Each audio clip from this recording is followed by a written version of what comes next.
Welcome to CS207 Lab number 4. This is my version of the schematic diagram that you see in the lab notes. You might have noticed I'm not giving a breadboard diagram, and I'm not going to be giving you very clear views of the board here. I want you to interpret the schematic and try to make it make sense. And if you built it and you're not sure if you got it right, you might have some questions. So I am going to demonstrate what it's supposed to work like. And there are things that we're going to fix during this week's lecture, so don't you worry about that. Over here, the LED, the schematic shows the resistor on the other side of the LED than maybe what you're used to from other labs. That's normal. I expected you to just make an LED and I didn't care. And it doesn't matter what side of the LED the resistor is on. This part right here, this is a piezo speaker. Yours might not have legs quite as long as the ones on mine. Now, that just means that you may have to be creative about putting it in the board.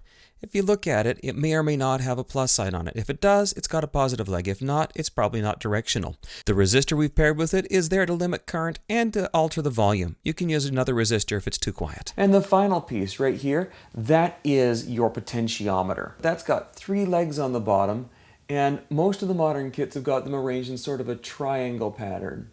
You want to make sure each of those legs is in a separate bar on your breadboard.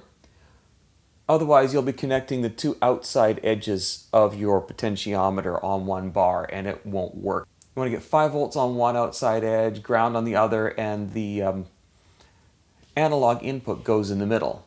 I'll draw you a picture. So what does the circuit work like once you have it built? I'll plug this in, and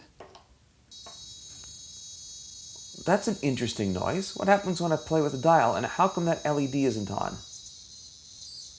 Oh, I can see some flickering happening here. That's a bunch of really weird noises. And if you've read through the sketch code at all, maybe those aren't the noises you expected. Maybe you played with the tone function, you expected pure tones. Something weird is happening, and we're going to fix that. Now, it sounds like a video game from the 1980s, and if it's possible to win it, then maybe you win by getting that light to turn on and stay on. I'm really close.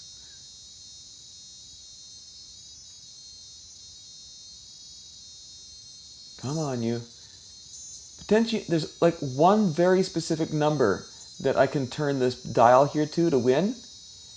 And it's really hard to get a potentiometer to go to a very specific number. So we're going to talk about how to decide if a potentiometer is in a setting that we like for doing something by adjusting how we interpret its range of values. So this is what we're going to be doing today, and I've won the game, and I know you can too. Good luck with your build. We're going to see if we can fix this to make the light stable and to make the sound stable at the same time. On my breadboard right here is a build of the exercise that you're going to do. All of the circuitry for both parts are on the board.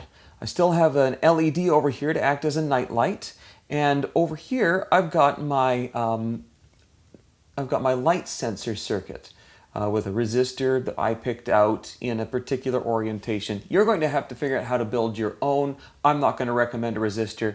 You'll have to choose a number that thresholds between bright and dark. So that's for part 2.